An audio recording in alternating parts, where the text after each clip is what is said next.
Okay, this is homework 2, part A. The question statement is to derive an equation for maximum length of a vertically suspended cylindrical steel cable submerged under water with constant radius and density. We can start this problem by drawing a picture. This will represent our cable. We know that our cable has a tensile strength, and we can multiply that by our cross-sectional area of this circle here. And then we can set this equal to the forces applied from the different densities. So that will look like cross-sectional area times our gravity. We have to take that into account, and then times the length, and then multiply by our density of steel, and then we'll do the same thing, but instead of steel density, we will multiply it by water. We can take this equation and simplify. We're then left with tensile is equal to, and we can group these together, gravity times length times our steel minus water densities. And then the last step for this problem is going to be to solve for length. So that will look like, we'll move this to this side and that to that side. So that will be our tensile strength.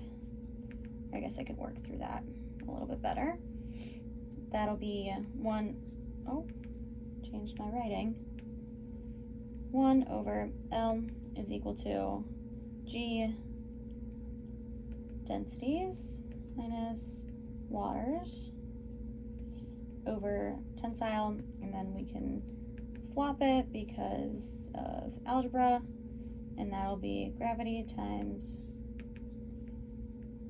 steel minus water. And that is all for question 1, or question part A. Right, homework 2, part A, question 2, we will be deriving an expression for optimal radius for a cable with length L and a changing radius. RL is at the lowest point with given density underlined.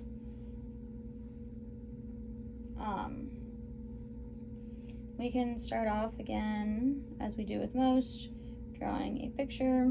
This is our cone representing the cable with changing radiuses.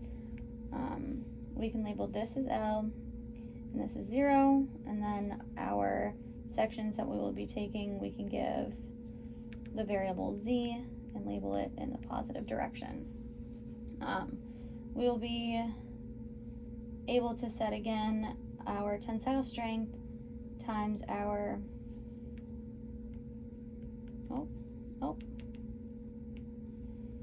our cross-sectional area, pi r squared, equal to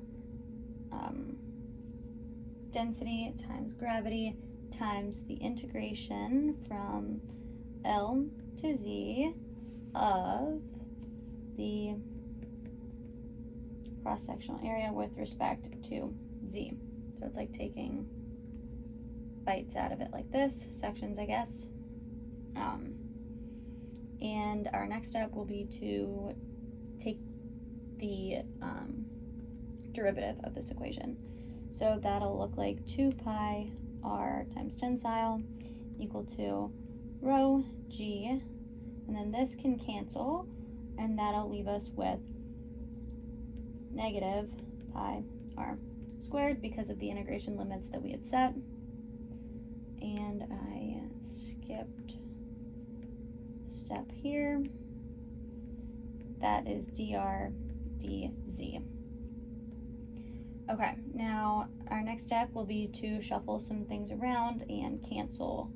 I'll do in red. Our pi's can cancel. This r can cancel, which will get rid of our exponent. And And then we're going to move this guy over to here. Switch back colors. That'll give us 2 tensile dr is equal to negative rho g r times dz, and then we'll rearrange by swapping our 2 tensile and our radius. So that will look like this. dr over r is going to be equal to negative rho g over 2 tensile strength, and with respect to z dz. And from here we can integrate. So the integration of dr r, rl is given at our lowest point, so we can put that down there, and we'll label the top as r. We can set that equal to an integration of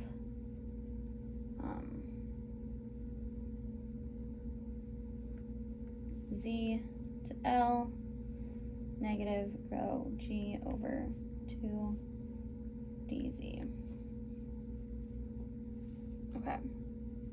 We know this here, this here is ln of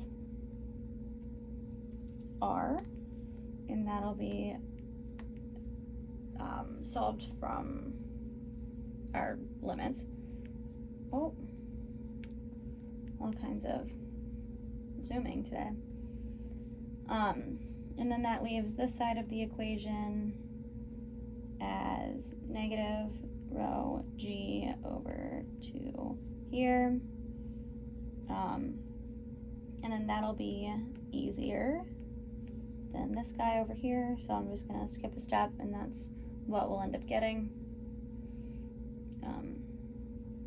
So we know that ln of r will be ln of r minus ln of rl, or ln of r over rl